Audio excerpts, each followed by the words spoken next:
Hey, how's it going everybody? Nebula Shadow here, coming at you with a quick and dirty Thanatos jungle guide. If you enjoyed this content, please like the video and consider subscribing to the channel. I'll also stream at twitch.tv/Nebula Shadow if you ever have questions or if you just want to drop in and say hello. And thanks so much for the support. Let's go ahead and get started with the video here. So first off, let's go to the build. This build's going to work in the majority of situations. It'll at least get you to diamond. It's very versatile. We're just going to give you one build for now. Build it, it's good. You're going to start Assassin's Blessing, and then get the first part of Mace. Get 2 health potions and 1 mana potion. I like doing this instead of Hand of the Gods because I feel like you don't really need it for the early clear on Thana, and he gets more from the potions. And then we're going to get Warrior Tabby, then Jotun's Wrath, Hydra's Lament, Brawler's Beatstick, Transcendence, sell Assassin's Blessing for Heartseeker, and then we are going to purchase an Elixir of Speed when we get the gold, and then whenever we have enough to finish Magi's Cloak, we're going to sell our boots for it.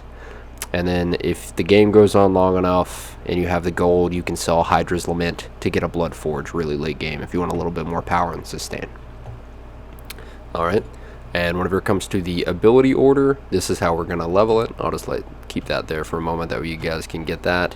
And we do start with the 3, level 1, just because it's our fastest clear. Level 1, that's your best clear, even though we max the 1 after that. So let's go ahead and go into jungle practice and show you guys the clear.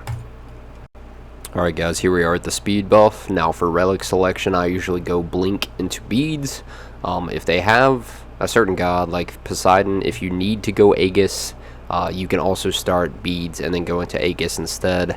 But like I said, usually I'm going to go blink into beads. Now here's how you're going to clear your first camp. We got our 3. Ideally the mage would be with us. Board is going to focus that creep in the middle. The 3rd auto is a cleave. So that's going to be the fastest way we clear level 1. Alright, we're going to take a really quick look at his ability screen. His passive, Harvester of Souls, makes it to where if they're low HP and you can execute them with your ultimate, they're going to have a skull mark above them. You can also hear heartbeat noise if they're an execute threshold on the map whenever you're close to them. Death Scythe, it's his 1, throws out a little line ability. You want to make sure that you hit this. It's his main damage ability, and it gives him, slows them a little bit. Mad sustain for Thanatos. He heals a ton if you hit this.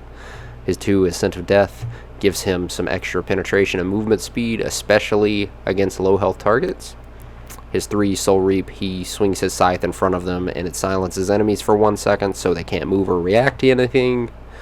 And then his ult makes it to where if they're within execute threshold and they have that mark above them, you land on them and they immediately die. If they don't have that mark above them and you land on them, it'll stun them for a moment. Another thing that's really important on Thanatos is to auto attack cancel. And I'll show a demonstration of that now. With his basic attack chain, if you notice, after that 3rd swing of the scythe, there's a really big delay before he starts swinging it again for the first time. All you have to do is cast an ability as soon as that 3rd auto attack finishes, and it'll reset the animation. So that allows you to clear a lot faster in the jungle. You're also going to be getting Hydra's Lament procs, because you're hitting auto attacks after every ability, and it's going to allow you to get a lot more burst damage off on targets. So if you don't do this, you're not getting the maximum damage output, and you're just not going to hit as hard with the god, especially with this build. So make sure you get in the habit of doing that. Here I'll give you an example of a good combo that you can use to burst a squishy character down really fast. Blink, 3, auto, 1, auto, pop your 2, hit another auto. Another thing Thanatos' kit is good for is catching squishy targets alone. For example, if the enemy mage or hunter is caught out alone, late game you have a lot of burst damage, so you can probably kill them faster than they can kill you, especially if you hit your abilities and they don't have relics. Land on them, hit your 1. Hit an auto, then immediately hit your 3, hit another auto, and then you can just kind of pop your 2 and run them down.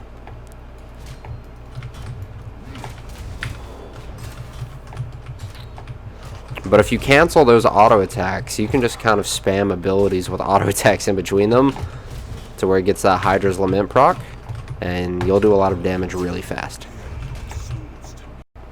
Alright guys, and whenever it comes to the playstyle on Thanatos, especially early game, you want to be really aggressive. You will outtrade the majority of gods. There's a few of them, like Arachne and Pele, that can sustain about as well as you can. But what you really want to do with Thanatos is try to abuse that pressure early game. Hit your scythe, get as many kills as you can. Try to get a farm lead, and then use that advantage with the sustain to just run the entire game, and then use your execute to help out your team wherever possible. If your team can get enemies low in any lanes, you can usually show over there and be really impactful with this god. So hopefully you learned something today. Be sure to like the video, and we'll see you next time.